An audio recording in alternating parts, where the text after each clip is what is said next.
चलिए, हमने last video में आवेश के बारे में जाना था और अब हम बात करेंगे। अगर किसी ने नहीं देखी हो वीडियो, पहली वीडियो जो है, जो लास्ट वीडियो मैंने डाली थी, उसे जाकर के देख लेना। उसका नाम है विद्युत आवेश, ठीक है ना, इलेक्ट्रिक चार्ज। और अब हम शुरू करने जा रहे हैं विद्युत आवेश से आगे की हेडिंग, जिसका नाम है कूलाम का नियम, ठीक है ना। सुनिए, अब जितने भी क्वेश्चन है इससे रिलेटेड, जितनी भी प्रॉब्लम है, कहाँ कैसे ये नियम लगता है, क्या चीज़ होती है, इसके ग्राफ क्या है, हर डिटेल के बारे में बात करूँगा आपसे, ठीक है ना। चलिए सुनते हैं। हेडिंग हम करते हैं अब हिंदी में। क्लास पूरी की पूरी हिंदी में रहेगी, इसे जरूर ध्यान रखें, ठीक है ना। नेक्स्ट हेडिंग हमारी है कूलाम का नियम, ठीक है ना, कूलाम का नियम। तो कूलाम का नियम क्या है?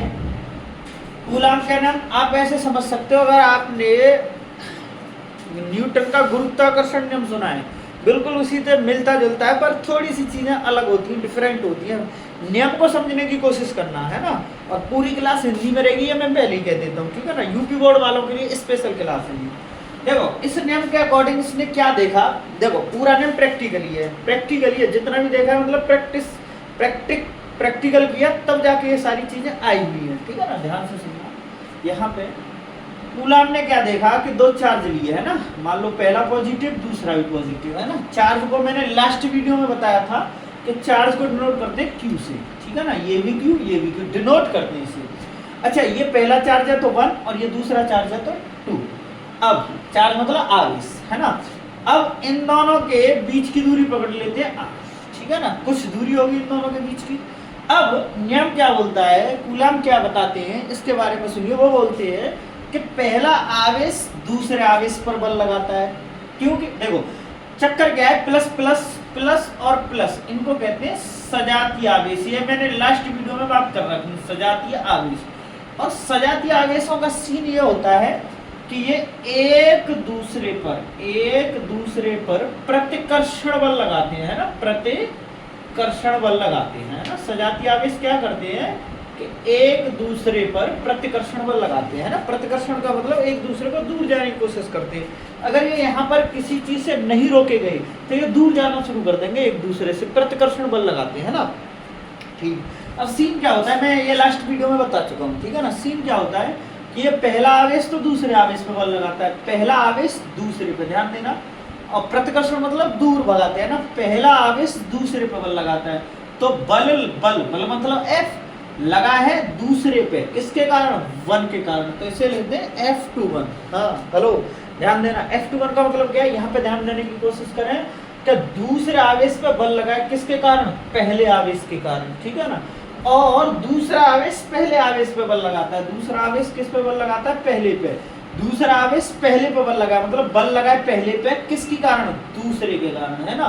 अच्छा, बल कैसी राशि है, सदिश राशि है, ठीक है ना। चलो एरो, हाँ, हम कूलाम के नियम को जब सदिश रूप में पढ़ेंगे तब लगा देंगे एरो। अभी विदाउट मतलब बिना सदिश रूप के पढ़ लेते हैं, थोड़ी सी डिटेल ले लेते हैं। मैं बिल्कुल ये समझ के चल रहा हूँ कि आप पर कुछ नहीं आता है ना, तब समझाने की कोशिश कर रहा हूँ। तो देखिए, प्रतिकर्षण बल का मतलब क्या है, ये दोनों आवेश एक दूसरे को दूर भेजने की कोशिश करेंगे। पहला आवेश दूसरे को दूर भेजने की कोशिश करेगा और दूसरा आवेश पहले को दूर भेजने की कोशिश करेगा, ठीक है ना।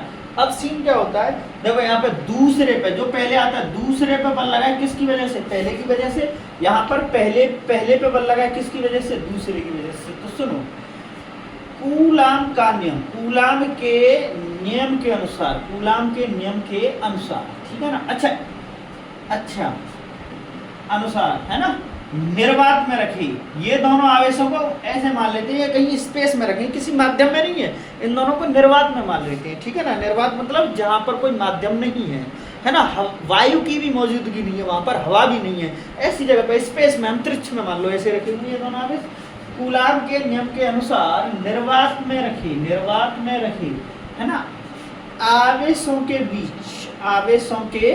बीच लगने वाला बल, आवेशों के बीच लगने वाला बल निम्न बातों पर निर्भर करता है, या निम्न तथ्यों पर, अभी आप लिख सकते हो, निम्न बातों पर निर्भर करता है ना, निम्न बातों पर निर्भर करता है। उन बातों को सुनना शुरू करते हैं हम, क्या वो बातें हैं, क्या वो बातें नहीं हैं। सुनना ध्यान से। तो पहली बात क्या है कि कूलाम के नियम के अनुसार निर्वात में रखे आवेशों के बीच लगने वाला बल, ये जो बल लग रहा है ना प्रतिकर्षण मतलब दूर दूर वो किन किन बातों पर निर्भर करता है कि हम लिख सकते हैं बल आवेशों के गुणनफल के, आवेशों के गुणनफल के, है ना, आवेशों के गुणनफल के अनुक्रमानुपाती होता है, अनुक्रमानुपाती होता है ना। समझने की कोशिश करना, ये जो बल लग रहा है बल अनुक्रमानुपाती होता है किसके, आवेशों के गुणनफल के। पहला आवेश कौन है, Q1, गुणा करके दूसरे को लिख दो Q2, है ना, Q1 Q2 ये दोनों गुणा में गुणनफल के अनुक्रमानुपाती होता है। अब यहाँ पर प्रॉब्लम ये हो सकती है कि हमें अनुक्रमानुपाती शब्द का मतलब पता है या नहीं पता है। अनुक्रमानुपाती का मतलब क्या होता है कि ये देखो ये दोनों क्या है, आवेश है और आवेशों का ये गुणनफल है, गुणनफल मतलब मल्टीप्लाई, ठीक है ना। अब नियम ये बोलता है कि अगर आपने इन दोनों का गुणनफल को बढ़ा दिया, ठीक है ना, इन दोनों के गुणनफल को बढ़ा दिया, मतलब मान लो ये 2 कूलाम था, ये भी 2 कूलाम था, गुणनफल कितना हो गया 4 कूलाम, ठीक है। अब आपने ये 3 कूलाम कर दिया पहला आवेश और दूसरा भी 3 कर दिया, अब गुणनफल कितना हो गया 9 कूलाम। अब 4 से 9 हो गया, गुणनफल बढ़ा या घटा, हम कह सकते हैं 4 से 9 हुआ तो बढ़ गया। अगर गुणनफल बढ़ा है तो इनके दोनों के बीच लगने वाला बल भी बढ़ जाएगा। ये कूलाम ने प्रैक्टिकली देखा, ठीक है ना, ये वाली बात कूलाम ने प्रैक्टिकली देखी, ठीक है ना, कि अगर Q1 Q2 के बीच का गुणनफल गुणा का जो आवेश का मान आता है, अगर हम इसे बढ़ाएंगे तो बल भी बढ़ेगा। अगर इसको कम करें, 2 से 1 कर दिया, 1 कूलाम तो आंसर आ गया 1 कूलाम, तो कम हो गया तो बल भी कम हो जाएगा। मतलब ये है कि इन दोनों का मान कम करोगे तो बल कम लगेगा, ज्यादा करोगे तो बल ज्यादा लगेगा, ठीक है ना। तो इस वाले शब्द को बोलते हैं अनुक्रमानुपात, ठीक है ना।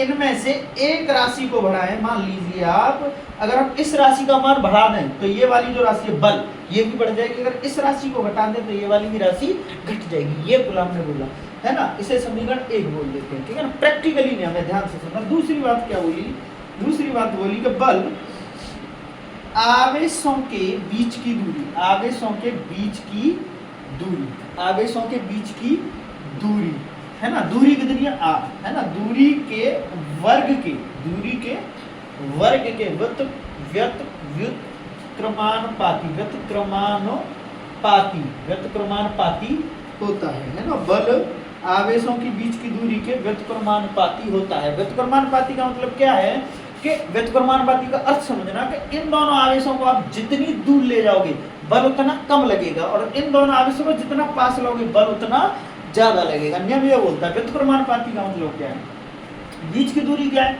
r, ठीक है ना। नियम क्या बोल रहा है, आवेशों के बीच की दूरी के वर्ग, वर्ग कर दीजिए, बीच की दूरी r है, r का क्या कर दीजिए वर्ग, के व्युत्क्रमानुपाती के लिए बल लगा दीजिए। बल इस बात पर निर्भर करता है, मतलब यह है कि इन दोनों आवेशों को जितना दूर रखेंगे बल उतना कम हो जाएगा। मतलब जहां r बढ़ेगी वहां पे बल कम होगा, ठीक है ना, और जहां r कम होगी बल उतना ज्यादा होगा। r कम होने का मतलब इन आवेशों को नजदीक लिया बल बढ़ेगा। तो ये कूलाम ने 2 बातें अपने नियम में बोली कि देखो निर्वात में 2 आवेश रखे हैं, एक Q1 और एक Q2, उन दोनों के बीच लगने वाला बल आवेशों के गुणनफल के तो अनुक्रमानुपाती होता है, बीच की दूरी के वर्ग की, मतलब जो भी दूरी है उसका वर्ग करो उसके व्युत्क्रमानुपाती। और व्युत्क्रमानुपाती शब्द का मतलब क्या है कि इन दोनों के बीच की दूरी ज्यादा होगी तो बल कम लगेगा, और ये दोनों पास में होंगे तो बल ज्यादा लगेगा, ठीक है ना। समझने की कोशिश करना इन चीजों को। थोड़ा मैं चेक करता हूँ ये चीज आ रही है कि नहीं आ रही है इसमें बोर्ड पे। हाँ ठीक, तो आप इस चीज को स्क्रीनशॉट ले लीजिए या कुछ भी कीजिए, लिख लीजिए। मैं 1 सेकंड के लिए साइड हो जाता हूँ, फिर मुझे आगे ये हटा के लिखना पड़ेगा, ठीक है।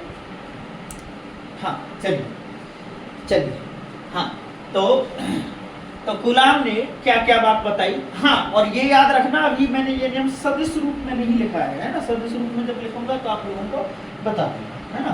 सीनरी समझिए इसकी क्या है, इसकी सीनरी ये है कि जो पहली बात क्या आई थी, Q1 Q2 बल आवेशों के गुणनफल के अनुक्रमानुपाती, और जो बल है बीच की दूरी के वर्ग के व्युत्क्रमानुपाती। मतलब समझा दिया था मैंने। गुणनफल मतलब इन दोनों का मान घटाओगे तो बल घटेगा, मान बढ़ाओगे दोनों आवेशों का बढ़ेगा, बीच की दूरी जितना दूर होगा बल उतना कम होगा, जितने दोनों पास आवेश होंगे बल उतना ज्यादा होगा, ठीक है ना। अब क्या किया जाता है कि इन दोनों इक्वेशनों को आपस में मिला दिया जाता है, इन दोनों समीकरणों को आपस में मिला दिया जाता है ना। तो आता क्या, इन दोनों को मल्टीप्लाई कर दीजिए, यहाँ गया Q1 Q2 और नीचे आ गया R स्क्वायर। इसको हटाने के लिए कुछ नियतांक लाया जाता है, मतलब मान लीजिए इसको हटाने के लिए हमने के लगा दिया, ठीक है ना, के यहाँ पर आ गया Q1 Q2 अपॉन R का स्क्वायर, ठीक है ना। इसको हटाने के लिए कुछ नियतांक हमने के लगा दिया, और के का नाम रखते हैं यहाँ पर विद्युत, नाम है, ध्यान से सुन लेना, विद्युत स्थैतिक नियतांक, विद्युत या विद्युत बल स्थैतिक नियतांक कह दीजिए आप इस बात को, विद्युत बल स्थैतिक नियतांक इस बात को बोला जाता है ना, नियतांक, ठीक है।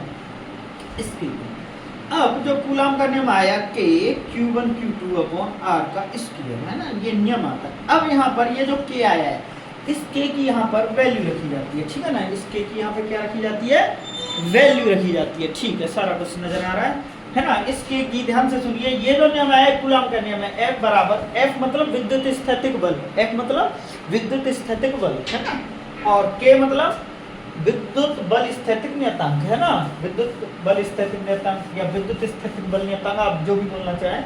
अब यहाँ पर क्या ध्यान दीजिए कि के की वैल्यू जो होती है वो होती है 1/4 पाई एप्सिलॉन नॉट। ये क्या होता है 1/4 पाई, इसको बोलते हैं एप्सिलॉन, ठीक है, एप्सिलॉन या ई नॉट भी पढ़ देते हैं कभी कभी लोग बागी से। तो आप अगर आपको एप्सिलॉन कहने में तकलीफ आ रही है तो ई नॉट भी पढ़ सकते हो, ठीक है ना, ई नॉट, और नॉट में अगर दिक्कत आ रही है तो E0 भी पढ़ दीजिए। देखो कंडीशन यहाँ पे ये होती है, अगर आपको इसका नाम पता है, नाम जरूरी है ना, जो प्रोनाउंस करते हैं, मतलब इसको क्या बोलते हैं यहाँ पर, ये जरूरी है। अब उसको याद कर लीजिए, पढ़ कुछ भी दीजिए, ये आपके ऊपर निर्भर करता है ना। कोई अच्छा टीचर होगा आपसे इस बात के बारे में बहस नहीं करेगा, वो ई नॉट से भी संतुष्ट हो जाएगा, और जिन लोगों को रटी हुई नॉलेज है वो आपसे बहस करेंगे, ठीक है ना, समझने की कोशिश करना। तो इसे 1/4 पाई एप्सिलॉन नॉट कर दीजिए, या ई नॉट बोल दीजिए, या E0 बोल दीजिए, ये आपकी इच्छा है ना। अब ई नॉट का मतलब यहाँ पर क्या होता है, इसको बोलते हैं निर्वात में, ये जो मैं बोल रहा हूँ ये चीज बहुत इंपॉर्टेंट है, इसको बोलते हैं निर्वात में विद्युतशीलता, है ना, क्या बोलते हैं इसे, निर्वात में विद्युतशीलता, इस बात को बोलते हैं, ई नॉट को बोलते हैं निर्वात में विद्युतशीलता, ठीक है। अच्छा, तो के की वैल्यू अगर हम यहाँ पे रखें तो कूलाम का नियम आता है 1/4 pi epsilon not Q1 Q2 upon R square, Q1 Q2 upon R square, है ना। तो F का ये बिना सदिश रूप के, अभी अदिश फॉर्म में, मतलब ऐसे मान लीजिए कूलाम के नियम के मैंने परिमाण लिख रखा है, मैंने यहाँ पे दिशा नहीं दी, आप ऐसे समझ के चलिए। तो सूत्र क्या होता है, F = 1/4 pi epsilon not Q1 Q2 upon R square, और इस 1/4 पाई एप्सिलॉन नॉट की वैल्यू होती है 9 × 10⁹ 9 × 10⁹ और होती है न्यूटन मीटर स्क्वायर प्रति कूलाम स्क्वायर, ठीक है ना, ये इसका मान होता है। फिलहाल के लिए इतने याद कर लीजिए। अब हम नियम को, इस वाले सूत्र को पहले भली भांति जानेंगे, इसका अर्थ क्या है, ये कहाँ लगता है, ठीक है ना, इसका माध्यम पर निर्भरता क्या, हमारा तथ्य ये रहेगा। ये नियम है, परिभाषा मैंने पहले लिख दी है, और इनके तथ्यों के बारे में बता दिया, ये चीजें क्या है। अब हम इन्हीं को डीपली जाके, अंदर जाके अच्छे से एक्सप्लेन करेंगे, ठीक है ना। शायद मेरी इस टॉपिक पर 2 वीडियो आए, मैं अभी बता देता हूँ। अभी एक ये हो सकती है छोटी सी, और इससे आगे की क्वेश्चनों की हो सकती है, ठीक है ना। इस टॉपिक पर 2 वीडियो आए, पर देख लेना, आपको इससे रिलेटेड कोई तकलीफ कभी नहीं होगी। और देखो फिजिक्स के अंदर, भौतिक विज्ञान के अंदर, भौतिकी के अंदर शुरुआत के टर्मों को समझना ही इम्पोर्टेंट है, ठीक है ना। आप ये लिख लीजिए, मैं ये हटाता हूँ जी।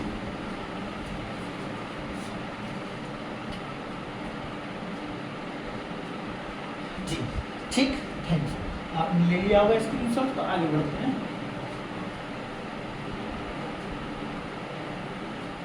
चलिए,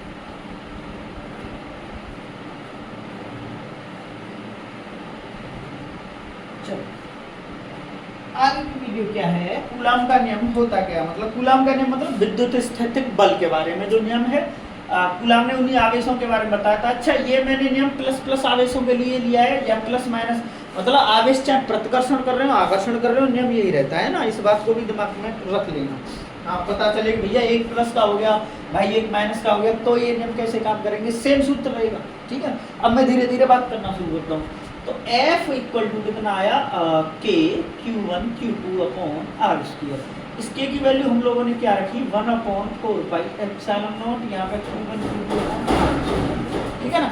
थोड़ा सा अगर आप थोड़े बहुत तो समझदार आदमी हो, तो मैं आगे की पॉइंटों के बारे में बताना चाहूँगा कि यहाँ पर नियम आया कहाँ से था कि बल आवेशों के गुणनफल के अनुप्रमाणुपाती होता है, ये मैंने शुरुआत में बोला था। और जो बीच की दूरी होता है उनके वर्ग के अनुप्रमाणुपाती होता है ना। ये समीकरण 1 था, ये समीकरण 2 था, है ना। तो यहाँ पर समीकरण 1 जो है, मैं इसका थोड़ा सा ग्राफ बना के दिखाता हूँ। यहाँ पर ये दोनों है आवेश और ये क्या है, बल। अगर हम इस चीज का ग्राफ लें, ध्यान देना, ग्राफ लें। ग्राफ का मतलब क्या होता है कि अगर ये x एक्सिस, ये y एक्सिस, अगर x अक्ष पे हम आवेश ले लें और y अक्ष पे हम बल ले लें, ठीक है ना, ये x अक्ष और ये y अक्ष, तो अनुक्रमानुपाती का ग्राफ आता है ऐसे सरल रेखा आता है ना। इसका मतलब क्या है कि अगर आप यहाँ पे इस जगह पे, तो यहाँ पे 0 है, अगर आप इधर बढ़ते जाओगे, यहाँ पे स्टेप लेते जाओगे तो आवेश बढ़ा रहे हो आप, और ऊपर चलते जाओगे तो इसका मतलब है बल बढ़ा रहे हो, ठीक है ना। जितना जैसे यहाँ से नीचे आते जाओगे तो बल कम कर रहे हो, और इधर आते जाओगे तो आवेश कम कर रहे हो, ठीक है ना। आप किसी पॉइंट में देखिए, यहाँ पर मैंने एक बिंदु ले लिया, ये वाली जगह ले ली, मान लीजिए ये 1 कोई बिंदु ले लिया। अगर इस जगह पे ये क्या है, यहाँ से लेके यहाँ तक की वैल्यू आवेश बोली जाएगी। अगर आवेश की वैल्यू ये कुछ भी आप रख सकते हो, यहाँ पे 2 4 6 8 ऐसे करके 1 2 3 4 ऐसे मान सकते हो। तो बल कितना है, तो बल की वैल्यू आप ये बोल सकते हो। यहाँ पर अगर ये एरो लगा दूं तो ये 1 हो गया, ठीक है ना। 1 1 से मैं संकेत दिखा रहा हूँ। अगर आपने इस एरो को आगे बढ़ा दिया, अब यहाँ पर थोड़ा सा ध्यान देने की जरूरत है। एरो आगे बढ़ाने का मतलब क्या है कि आपने आवेश का मान बढ़ा दिया। जैसे आपने आवेश को बढ़ाया तो आप बल को देखिए, बल भी बढ़ेगा, ठीक है ना। यही तो कह रहा था मैं कि आप आवेश का मान बढ़ाओगे तो बल बढ़ेगा, इन आवेशों के गुणनफल के मान को घटाओगे तो बल घटेगा। यही तो मैं बोल रहा था, है ना। तो ये इसके बारे में एक चित्र होता है, इन दोनों के बीच में F अनुप्रमाणुपाती आवेशों के गुणनफल के ऐसे सरल रेखा आती है, ठीक है। आगे अगर हम इस चीज के बारे में, ग्राफ के बारे में सोचें तो R क्या है, दोनों आवेशों के बीच की दूरी।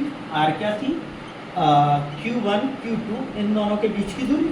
तो ये नियम ये बोलता था कि ये आवेश जितने दूर होंगे बल उतना ज्यादा लगेगा, जितने पास होंगे बल उतना कम लगेगा। तो अगर हम इस अक्ष पे दूरी ले लें और इस अक्ष पे बल ले लें तो इनका ग्राफ कुछ ऐसे आता है ना। इसको रीड करना समझ लीजिए। अगर आप यहाँ पे हो तो मतलब दूरी 0 और बल भी क्या है, 0। अगर आप इस अक्ष पे बढ़ते हो तो आप दूरी बढ़ा रहे हो, और इस अक्ष पे वैल्यू बढ़ती है तो इसका मतलब बल बढ़ता है ना। तो देखिए, आप दूरी पकड़ लीजिए, दूरी आपने इतनी ले ली, मान लो ये कुछ भी होगी 2-4 सेंटीमीटर, इस दूरी आपने इतनी ले रखी है। तो यहाँ पर आप सीधी ऐसे लाइन खींचते, बल देखिए, बल का एरो देखिए कहाँ जा रहा है, दूरी कहाँ है, दूरी कम है और बल कितना ज्यादा। दूरी कम का मतलब है कि ये आवेश नजदीक है और बल लग रहा है ज्यादा। अब आप दूरी को बढ़ा करके देखिए, आपने दूरी को बढ़ा दिया तो बल देखिए कितना कम है। अब यहाँ पे देखो, ये दूरी हो गई और ये क्या हो गया, देखो बल, इनके मान देखो, ये कितनी वैल्यू जा रही है, ये कितनी जा रही है। जैसे इन आवेशों का आप दूर ले जाओगे तो बल कम हो जाएगा। तो यही चीज ग्राफिकली आपको यहाँ पर रिप्रेजेंट हो रही है। आप ऐसे मान लीजिए इस चीज का ग्राफ ये है, इस चीज का ग्राफ ये, ठीक है ना। अब थोड़े से पॉइंटों पर आगे बढ़ते हैं। ये मैंने थोड़ा सा क्लियरिटी डाली थी, आप इस चीज को लिख भी सकते हो, ठीक है ना। गुलाम का नेट चल रहा है, आप अच्छे से ध्यान देते रहना इसके बारे में। मेरा काम है पहले से आपको समझाना, ठीक है ना। अब अच्छा, बिना सदिश रूप के पढ़ा रहा हूँ, हाँ ध्यान रखना। कहने लगो सर ये हमने ऐसे ऐसे पढ़ा, भाई ऐसे ऐसे पढ़ा है, हमारे सर ऐसे पढ़ा रहे हैं। मैं सदिश रूप पढ़ाऊंगा तब आप सदिश के क्वेश्चन करना। अभी प्रमाण में, सिर्फ प्रमाण के बारे में इसके मैं बात कर रहा हूँ, ठीक है। चलिए आप इसका स्क्रीनशॉट ले लीजिए, आगे बढ़ते हैं हम लोग, ठीक है ना। अच्छा चलिए,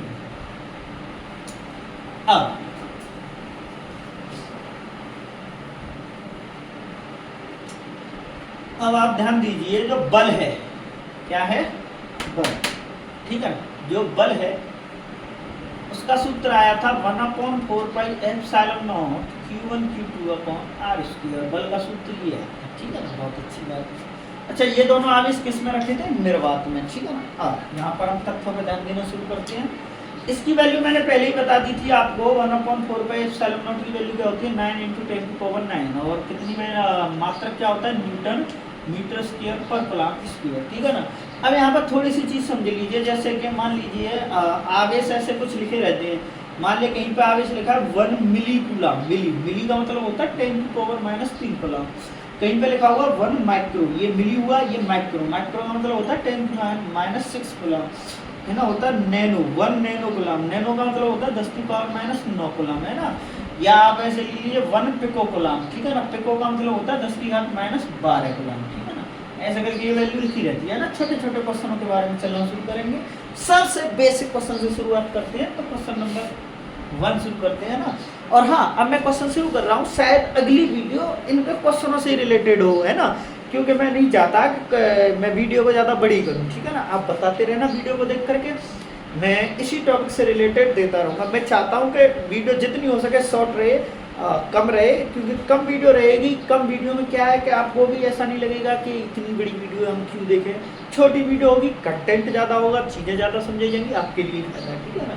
अब समझिए छोटा सा एग्जाम्पल, सबसे छोटा सा एग्जाम्पल ले लेता हूँ। यहाँ पर मैंने एक आवेश ले लिया 2 माइक्रोकूलम और यहाँ पर मैंने आवेश ले लिया -4 माइक्रोकूलम, ठीक है ना। और दोनों आवेशों के बीच की दूरी मैंने 20 सेंटीमीटर रखी, ठीक है ना। अब मैंने कहा इन दोनों के बीच लगने वाला बल बताइए, तो ये माइनस का और ये प्लस का है। तो प्लस माइनस क्या करते हैं, आकर्षण करते हैं एक दूसरे का, है ना, एक दूसरे को अपने पास खींचते हैं। तो तुम्हें करना क्या है, जैसे ही आपने देखा ये पहला आवेश, जैसे ये देखा तो आपने दूसरा आवेश, इन दोनों के बीच की दूरी r ले ली, है ना। तो नियम क्या बोलता है, नियम यह बोलता है, नियम मतलब सूत्र क्या बोलता है, F बराबर 1/4 pi epsilon not 1/4 pi epsilon not Q1 Q2 upon r square, ठीक है ना। चलो सूत्र लगाते हैं। इसकी वैल्यू हमने क्या रखी थी, देखिए आप 1/4 पाई एप्सिलॉन नॉट की वैल्यू रखी थी हमने 9 × 10⁹ इंटू में पहला आवेश ये रहा, पहला आवेश कितना 2 माइक्रो। अब देखिए माइक्रो को हटाने के लिए कितना लगा बताया था मैंने, -6। तो इसे रखिए 2 × माइक्रो को हटाने के लिए -6। हेलो ध्यान दो, माइक्रो के लिए -6 लगाओ, ठीक है ना।